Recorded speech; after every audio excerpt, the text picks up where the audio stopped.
Tandaan nyo ito. There is life after our problems. Remember that. And there is joy after your trials. Tandaan natin ang buhay, gulong, di po ba? Minsan nasa taas ka, minsan nasa baba ka. Pag nandun ka sa taas, pag nag-i-enjoy ka, magpasalamat ka.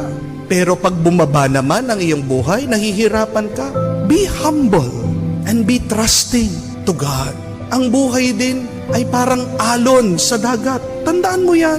And we have to expect that life sometimes is good and sometimes it is bad.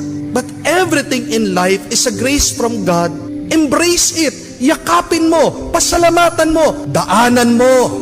Huwag kang mananatili dyan. Pero kung gusto mong maging masaya, palagi mong tandaan, pag may problema, sa susunod may grasya.